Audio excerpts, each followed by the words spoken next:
Alright, so today, quick video, but I've been thinking, Sixers fans, let me know, do you feel like Tyrese Maxey is being used incorrectly? And before I give my reasons why I agree and potentially disagree, please like, subscribe, and without further ado, let's jump right into it. Now, I feel like Tyrese Maxey, since he's recovered or come back from injury, he's not been the same player. I believe his shot isn't necessarily falling, and it's taken him time to find his feet. But at the same time, I do to an extent feel like he's being held back.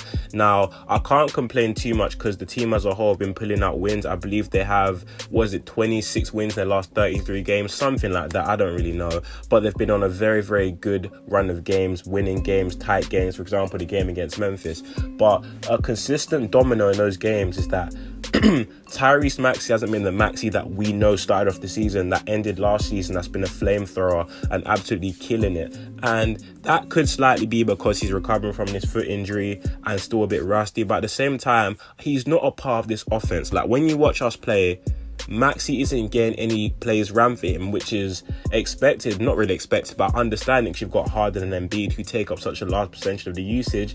But I feel like Maxey just isn't being used the way he should be. Now, I see Doc trying to bring him off the bench, but that doesn't really solve anything, because if you're going to bring him off the bench, but most of his minutes are still with Harden and Embiid, you might as well start him and find a way to stagger his minutes a bit better, because I see the whole bench thing as slightly not hampering his confidence, but it's not necessarily boosting it. So what I'd do, I'd still keep Maxey in the starting rotation. However, I tend to play more D-Melt next to Harden and Joel, more so than Maxey. And I feel like with the second unit, I want Maxey with them all the damn time, so he can actually get some plays ran for him and he can have more primary ball handling responsibilities. I'm not telling you that Maxey's a facilitator, because he's not, but he can still do a pretty okay job as well as finding his own shots. And that's another way to boost his confidence, because I really don't feel like as a squad we're helping him. And like I said, now we may be, winning games, but at the same time, Maxey slightly struggling. It should be a slight concern, because come postseason time,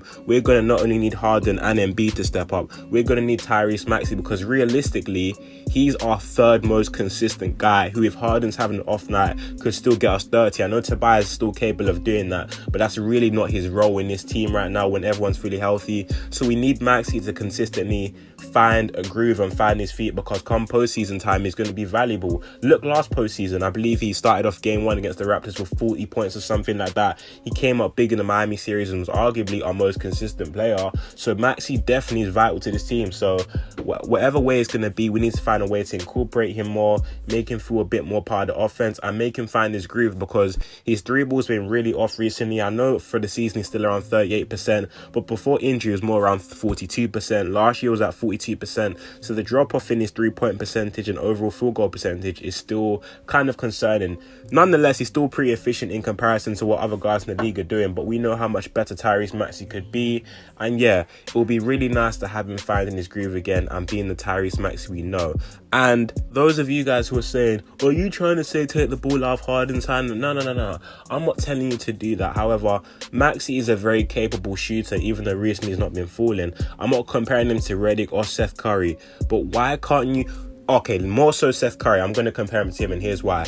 Because Seth was a very good three-point shooter, but a lot of his dribble handoffs led him to taking one dribble pull-ups inside the mid-range area or getting to the three-point line.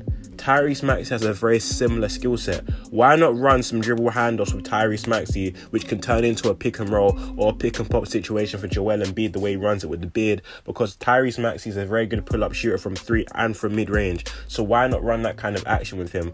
I'm not saying give Tyrese Maxey isolations at the 3-point line the way you give Harden. No. I'm just saying just find ways to give him more shots, more quality shots, because a lot of Maxey's shots are being forced up and not really in the flow of the offense. And you can't blame him, but he's getting the ball swung to him with 3 seconds left on the shot clock, and he's having to drive and take a wildly contested layup, which he makes because he's so talented and gifted at finishing around the rim. Or he has to jack up a deep contested step back 3, which he also makes sometimes, but it's not the type of shots